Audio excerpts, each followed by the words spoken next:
എന്താണ് ധ്യാനം? Better and constant dedication to Jesus. മെച്ചപ്പെട്ട നിരന്തരമായ യേശു ക്രിസ്തുവിലുള്ള നമ്മുടെ ഓരോരുത്തരുടെയും സമ്പൂർണമായ സമർപ്പണമാണെന്ത്? നവീകരണ ധ്യാനം. അപ്പോൾ ഇത് വെറുതെ പറയുന്നതല്ല. നമ്മുടെ ജോൺ പോൾ രണ്ടാമൻ മാർപ്പാപ്പയും മദർ തെരേസയും കൂടി വളരെ നാളുകൾക്ക് മുൻപ് റോമിൽ ഒരു ധ്യാനം നടത്തി. ആ ധ്യാനത്തിൽ കർദിനാൾമാരും മെത്രാന്മാരും വൈദികരും കന്യാസ്ത്രീകളും പിന്നെ നിങ്ങളെപ്പോലുള്ള അൽമായരും ഒന്നിച്ചുകൂടി ഏതാണ്ട് 2200 പേരടങ്ങിയ ഒരു ധ്യാനമായിരുന്നു അത്. അന്ന് മാർപ്പാപ്പ നൽകിയ ആദ്യത്തെ ക്ലാസ്സാണ് വിശ്വാസത്തെക്കുറിച്ച്. അതിനുവേണ്ടിയുള്ള ഒരുക്കത്തിന് ഞാൻ പറയും എന്താണ് ഒരു നവീകരണ ധ്യാനം. മെച്ചപ്പെട്ട നിരന്തരമായ യേശു ക്രിസ്തുവിലുള്ള നമ്മുടെ ഓരോരുത്തരുടെയും സമ്പൂർണമായ സമർപ്പണമാണ് നവീകരണ ധ്യാനം. കാനപ്പള്ളി അച്ഛൻ ഒരു കർമ്മലീത്ത സന്യാസ വൈദികനാണ്. ഈ കർമ്മലീത്ത സന്യാസ വൈദികനായ ഞാൻ എത്രമാത്രം പൂർണ്ണമായി എന്നെ തന്നെ ഈശോയ്ക്ക് കൊടുക്കുന്നുവോ അതിൻ്റെ പേരാണെന്ത്? നവീകരണ ധ്യാനം. നിങ്ങൾ ഓരോരുത്തരും കത്തോലിക്കരാണ്, നിങ്ങൾ ഓരോരുത്തരും ക്രിസ്ത്യാനികളാണ്, കുടുംബനാഥനാണ്, പഠിക്കുന്ന മക്കളാണ്, ജോലിക്ക് പോകുന്നവരാണ്. നിങ്ങൾ ഓരോരുത്തരും എത്രമാത്രം പൂർണ്ണമായി നിങ്ങളുടെ ജീവിതം ഈശോയ്ക്ക് കൊടുക്കുവാൻ തയ്യാറാകുന്നുവോ അതിൻ്റെ പേരാണെന്ത്? നവീകരണ ധ്യാനം. അപ്പോൾ എന്താണ് ധ്യാനം? മെച്ചപ്പെട്ട നിരന്തരമായ യേശു ക്രിസ്തുവിനുള്ള നമ്മുടെ ഓരോരുത്തരുടെയും സമ്പൂർണമായ സമർപ്പണമാണെന്ത്? നവീകരണ ധ്യാനം. ഓക്കെ, ഇനി ഈ നവീകരണ ധ്യാനത്തിൽ നമ്മൾ ഈ 3 ദിവസം കൊണ്ട് കേൾക്കാൻ പോകുന്ന കാര്യങ്ങൾ, ഒന്ന്, നമ്മുടെ ഈ ധ്യാനം ബൈബിളുടെ കയ്യിൽ ആർക്കും ഉള്ളിട്ടില്ല. അതെന്താ വന്ന് പറ്റിയത്? ഇംഗ്ലീഷോ മലയാളമോ ഏത് ഭാഷയും കൂടെ. Okay, thank you very much for having a Bible. Okay, അപ്പോൾ നവീകരണം, നമ്മുടെ നവീകരണ ധ്യാനം എന്ന് പറയുന്നത് ഒരു അന്വേഷണമാണ്. Research. Our retreat is a research. നമ്മുടെ ധ്യാനം ഒരു അന്വേഷണമാണ്. എവിടെ പറയുന്നത് ബൈബിളിലെ? ധ്യാനം ഒരു അന്വേഷണമാണെന്ന് ബൈബിളിൽ എവിടെ പറയുന്നു? എവിടെയാണ്?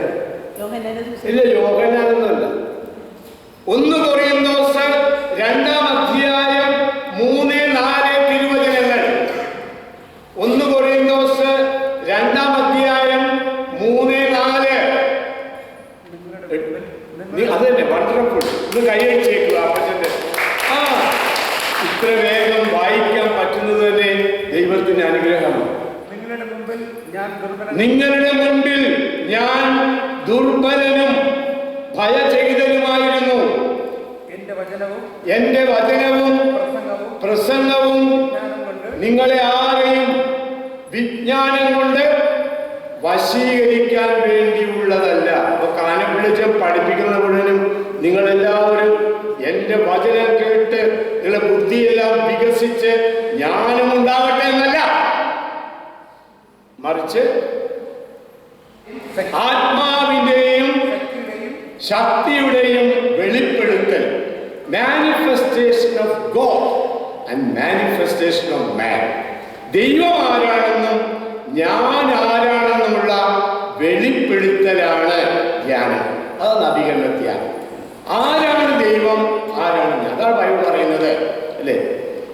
നിന്റെ ഈ വചനവും പ്രസംഗവും നിങ്ങളെ ആരെയും വിജ്ഞാനം കൊണ്ട് വശീകരിക്കാൻ വേണ്ടി ഉള്ളതല്ല, മറിച്ച് നീ ആരാണെന്നും ദൈവം ആരാണെന്നും നിന്നെ ബോധ്യപ്പെടുത്തുന്നതാണ് എന്ത്?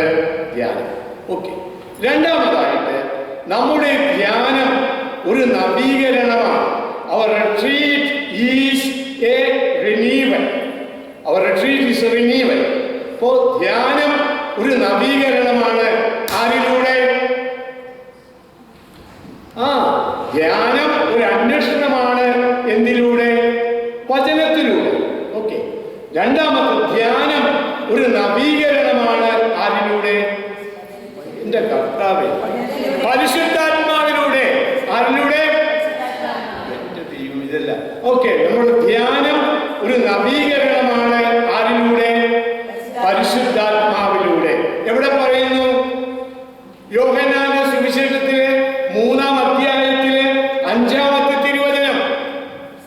യോഹന്നാന്റെ സുവിശേഷം 3-ാം അധ്യായം 5. ഇതിനുശേഷം യഹൂദരുടെ ഒരു തിരുനാളിന് യോഹന്നാന്റെ സുവിശേഷം 3-ാം അധ്യായം 5. ജലത്താലും ആത്മാവിനാലും വീണ്ടും ജനിക്കുന്നില്ല എങ്കിൽ നിങ്ങൾക്ക് ദൈവം. എന്താണ് രണ്ടാമത്? നമ്മുടെ ധ്യാനം ഒരു നവീകരണമാണ്. ആരിലൂടെ? ആരിലൂടെ? സ്വരം പോരാ, പോരാ, പോരാ. അപ്പൊ നമ്മുടെ ധ്യാനം ഒരു നവീകരണമാണ്. ആരിലൂടെ? പരിശുദ്ധാത്മാവിലൂടെ. Praise the lord. ഹല്ലേലൂയ. ധ്യാനം ഒരു നവീകരണമാണ്. ആരിലൂടെ? പരിശുദ്ധ. ആദ്യം ഞാൻ പറഞ്ഞു, ധ്യാനം ഒരു അന്വേഷണമാണ്. എന്തിലൂടെ? വചനത്തിലൂടെ. രണ്ടാമത് ധ്യാനം ഒരു നവീകരണമാണ്. ആരിലൂടെ? പരിശുദ്ധാത്മാവ്. നിങ്ങളിത് ഞാൻ പറഞ്ഞ കാര്യം പഠിച്ചാലുണ്ടല്ലോ, എവിടെ വേണമെങ്കിലും പോയി പ്രസംഗിക്കും. മൂന്നാമതായിട്ട് നമ്മുടെ ഈ ധ്യാനം ഒരു സാക്ഷാത്കരണം, റിയലൈസേഷൻ. അവർ retreat is a realization. നമ്മുടെ ധ്യാനം ഒരു സാക്ഷാത്കരണമാണ്. എന്തിലൂടെ? എന്റെ കർത്താവേ, എന്തിലൂടെ? ദിവ്യകാരുണ്യമേ, ബലിവേദിയിൽ ഞങ്ങൾക്കായി മുറിയും അപ്പമാണ്. അല്ലേ? ആരെഴുതിയ പാട്ടാണ്? ഈ ഇടവെഴുതിയ പാട്ട്. ഈ പാട്ടുമല്ല. അപ്പൊ ധ്യാനം ഒരു സാക്ഷാത്കരണമാണ്. എന്തിലൂടെ? ദിവ്യകാരുണ്യത്തിലൂടെ. അപ്പൊ കൂദാശകൾക്ക് പ്രാധാന്യം കൊടുത്തുകൊണ്ടുള്ള ഒരു ധ്യാനത്തെയാണ് കത്തോലിക്ക സഭ ഇന്ന് ആഗ്രഹിക്കുക. അതാണ് മാർപ്പാപ്പ പറഞ്ഞത്. അല്ലേ? ഞാൻ പാപ്പ പഠിപ്പിച്ച അതേ കാര്യം പഠിപ്പിക്കുന്നത്. ധ്യാനം ഒരു അന്വേഷണമാണ്. വചനത്തിലൂടെ. ധ്യാനം ഒരു നവീകരണമാണ്. പരിശുദ്ധാത്മാവിലൂടെ. ധ്യാനം ഒരു സാക്ഷാത്കരണമാണ്. ഇതിലൂടെ? ദിവ്യകാരുണ്യത്തിലൂടെ. നാലാമതായിട്ട് ധ്യാനം ഒരു ദർശനമാണ്. എന്തിലൂടെ? പ്രാർത്ഥനയിലൂടെ. എന്തിലൂടെ? ധ്യാനം ഒരു ദർശനം, a revelation. Our retreat is a revelation through prayer. പ്രാർത്ഥനയിലൂടെയുള്ള ഒരു ദർശനമാണെന്ത്? നമ്മുടെ ധ്യാനം. അപ്പൊ ധ്യാനം കൂടി കഴിയുമ്പോൾ നമുക്ക് എന്തുണ്ടാകും? ദർശനങ്ങൾ ഉണ്ടാകും. എന്താ ദർശനം എന്ന് പറയുന്നത്? കണ്ണടച്ച് കാണുന്നതല്ല, കണ്ണ് തുറന്ന് കാണുന്നതാണ്. ഞാൻ മാത്രം നന്നായാൽ പോരാ. ധ്യാനിച്ചു കഴിയുമ്പോൾ എനിക്കിഷ്ടമില്ലാത്തവനും നന്നാകണം, ഞാനും എൻ്റെ പേര്. അപ്പൊ ധ്യാനം ഒരു ദർശനമാണ്. എന്തിലൂടെ? പ്രാർത്ഥനയിലൂടെ. ദർശനം. അതായത് എനിക്കിഷ്ടമില്ലാത്തൊരു വ്യക്തിയിൽ ഞാൻ ഈശോയെ കണ്ടെത്തുന്ന ഒരു പ്രക്രിയയുടെ പേരാണ് എന്ത്? ദർശനം. അല്ലാതെ ദർശനം എന്ന് പറയുന്നത് കണ്ണടച്ച് കാണിക്കുന്നതല്ല. ദർശനം എന്ന് പറയുന്നത് ഇപ്പൊ നീ ഇരിക്കുന്ന സഹോദരൻ എനിക്ക് ഈശോയെ എനിക്ക് കാണാം, കാരണം ഞാൻ വഴക്കാണ്, എനിക്ക് ഇഷ്ടമില്ല. അല്ലെ, എനിക്ക് നമ്മുടെ ജോൺസൺ അച്ഛനോട് വഴക്കാണ്, എനിക്ക് ഈശോയെ കാണണം. ഞാൻ ചെന്നിട്ട് അച്ഛ തെറ്റ് ചെയ്തു പോയി, I find Jesus in you. അതിന്റെ പേരാണ് എന്ത്? റിട്രീറ്റ്. വെറുതെ നമ്മൾ ധ്യാനം കൂടി ഉണ്ടായില്ല. ഒരുപാട് ചിലരെല്ലാം ധ്യാനം കൂടി വിഷമിച്ചിരിക്കാൻ പറയുന്നത്. അപ്പൊ ധ്യാനം ഒരു ദർശനമാണ്. എന്തിലൂടെ? പ്രാർത്ഥനയിലൂടെ. എന്താണ് ഈ പ്രാർത്ഥന എന്ന് പറയുന്നത്? ബ്യൂട്ടിഫുൾ ഡെഫിനിഷനാണ്. The best definition can get. എന്താ പ്രാർത്ഥന? മനുഷ്യാത്മാവിൽ ദൈവാത്മാവ് വന്ന് മനുഷ്യാത്മാവും ദൈവാത്മാവും ഒന്നു ചേർന്ന് ദൈവാത്മാവിനോട് സംസാരിക്കുന്നൊരു പേരാണെന്ത്? പ്രാർത്ഥന. ദാറ്റ് ഈസ് കോൾഡ്, നമ്മുടെ പറയുന്നത് ഗ്ലോസോലിയ, ഭാഷാവരം. ഭാഷാവരം മനുഷ്യാത്മാവിൽ ദൈവാത്മാവ് വന്ന് മനുഷ്യാത്മാവും ദൈവാത്മാവും ഒന്നു ചേർന്ന് ദൈവാത്മാവിനോട് സംസാരിക്കുന്നു. കാനപ്പള്ളി അച്ഛൻ്റെ ആത്മാവിൽ ദൈവത്തിൻ്റെ ആത്മാവ് വന്ന് കാനപ്പള്ളി അച്ഛൻ്റെ ആത്മാവും ദൈവാത്മാവും കൂടി ഒന്നു ചേർന്ന് ദൈവാത്മാവിനോട് സംസാരിക്കും. ഇതിന് പേരാണെന്ത്? പ്രേയർ. ഇതിനാണ് ഈ പ്രാർത്ഥന, അല്ലാതെ പ്രാർത്ഥന വേറെ ഒന്നുമില്ല. റെഡി? അപ്പോൾ ധ്യാനം ഒരു ദർശനമാണ്. എന്തിലൂടെ? പ്രാർത്ഥനയിലൂടെ. ഓക്കെ. എവിടെ പറയുന്നു? മാർക്കോസിന്റെ സുവിശേഷത്തിലെ 9-ാം അധ്യായത്തിലെ 2 മുതലുള്ള വചനങ്ങളാണ്. മാർക്കോസിന്റെ സുവിശേഷത്തിലെ, നമ്മൾ നേരത്തെ വചനം പറഞ്ഞില്ല കേട്ടോ, നമ്മുടെ ധ്യാനം ഒരു സാക്ഷാത്കരണമാണ്. എന്തിലൂടെ? ഇതിലൂടെ ദിവ്യകാരുണ്യം. എവിടെ പറയുന്നത്? യോഹന്നാന്റെ സുവിശേഷത്തിലെ 6-ാം അധ്യായത്തിൽ 35-ാമത്തെ തിരുവചനം. ഓക്കെ, 6:35 പറയുന്നത്. ഇത് നമുക്ക് വായിക്കാം. 6 ദിവസം കഴിഞ്ഞ് പത്രോസ്, യാക്കോബ്, യോഹന്നാൻ, 3 പേരെ, കർത്താവിന്റെ ശിഷ്യന്മാരായ 3 പേരെ മാത്രം, പത്രോസിനെയും യോഹന്നാനെയും യാക്കോബിനെയും. പത്രോസിന് ഒന്നും അറിയാൻ പാടില്ല. യോഹന്നാന് സ്നേഹിക്കാൻ മാത്രം അറിയാം. യാക്കോബ് ഈ 11 പേരോട് വഴക്കിട്ട് നടക്കുന്ന ആളാണ്. അപ്പോൾ ഇങ്ങനെയുള്ള 3 പേരെയും കൊണ്ടാണ് ഇവിടെ പോകുന്നത്. മലയിലേക്ക്, ഉയർന്ന മല, ഏറ്റവും ഉയർന്ന മലയാണ്. ഏത് മല? അവിടെ ഇസ്രായേൽ പോയവർക്കറിയാം. ഏറ്റവും ഉയരമുള്ള മല ഏതാണ്? ഏറ്റവും ഉയരമുള്ള മല താബോർ മലമേൽ സൂര്യ. താബോർ മലയില് സൂര്യൻ ഉദിച്ചു വരണമെങ്കിൽ സമയമെടുക്കും. കാരണം മലയ്ക്ക് ഉയരമുണ്ട്. ദൈവത്തിൻ്റെ കാരുണ്യം കൊണ്ട് 3.5 വർഷം ഈ കാനപ്പിലേച്ചൻ പഠിച്ചത് ഇസ്രായേലിലാണ്. അതുകൊണ്ട് എനിക്ക് ഓരോ സ്ഥലവും നന്നായിട്ട് അറിയാം. കഴിഞ്ഞ വർഷം 2-3 വർഷങ്ങളായിട്ട് 12 ബാച്ചുകളെ അവിടെ കൊണ്ടുപോയി, ഇല്ലേ? ഇസ്രായേൽ കൊണ്ടുപോയി. അപ്പം ഞാൻ പറഞ്ഞിരിക്കുന്നത് 10 ദിവസം ടൂർ പോരാ. At least we need 17 days for a beautiful experience of the holy land. അത് ചെയ്യാൻ കാണുന്നത്. ഓക്കെ, അതുകൊണ്ട് ധ്യാനം ഒരു ദർശനമാണ്. എന്തിലൂടെ? പ്രാർത്ഥനയിലൂടെ. Retreat is a revelation through prayer. 5-ാമതായിട്ട് 1, 2, 3, 4, 5. എന്താണ് ഈ ധ്യാനം? ധ്യാനം ഒരു വിപ്ലവകരമായ മാറ്റമാണ്.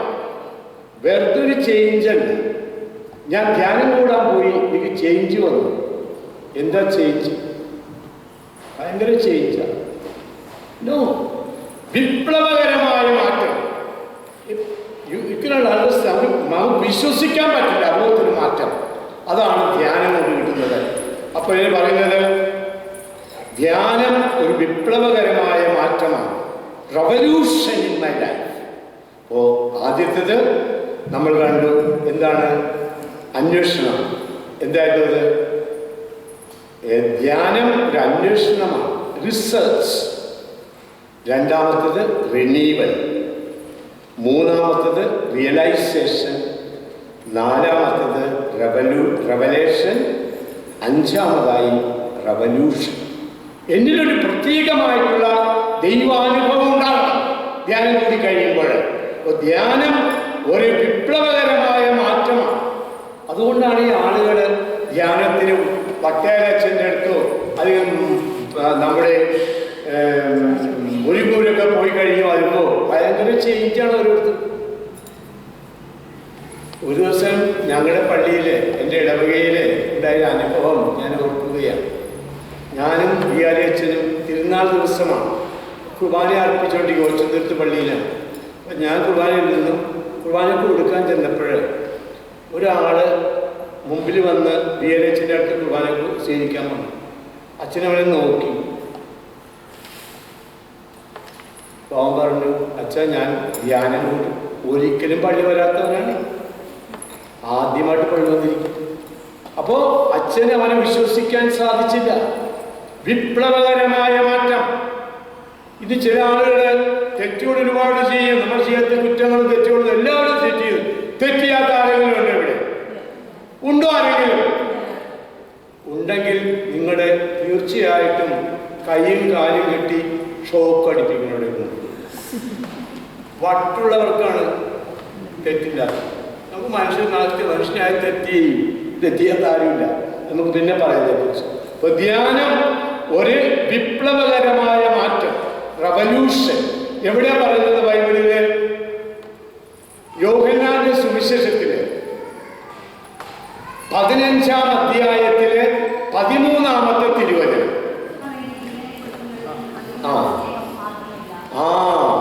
പരസ്പരം സ്നേഹിതന് വേണ്ടി ജീവൻ ബലി കഴിക്കുന്നതിനേക്കാൾ വലിയ സ്നേഹം ഇല്ല. Okay, ready. ഇപ്പൊ ധ്യാനം ഒരു അന്വേഷണമാണ് വചനത്തിലൂടെ. ധ്യാനം ഒരു നവീകരണമാണ് പരിശുദ്ധാത്മാവിലൂടെ. ധ്യാനം ഒരു സാക്ഷാത്കരണമാണ് ദിവ്യകാരുണ്യത്തിലൂടെ. ധ്യാനം ഒരു ദർശനമാണ് പ്രാർത്ഥനയിലൂടെ. ധ്യാനം ഒരു വിപ്ലവകരമായ മാറ്റമാണ് സ്നേഹത്തിലൂടെ. അവസാനമായിട്ട് നമ്മുടെ ധ്യാനം ഒരു തീരുമാനം, resolution. I make a resolution to go, അല്ലേ? അപ്പോൾ നമ്മുടെ ധ്യാനം ഒരു തീരുമാനമാണ്. ആരിലൂടെ? യേശു ക്രിസ്തുവിലൂടെ. എൻ്റെ ധ്യാനം ഒരു തീരുമാനമാണ്. ആരിലൂടെ? യേശുവിലൂടെ. എവിടെ പറയുന്നു? എവിടെ പറയും? മത്തായിയുടെ സുവിശേഷത്തിലെ 11-ാം അധ്യായത്തിലെ 28-ാമത്തെ തിരുവചനം.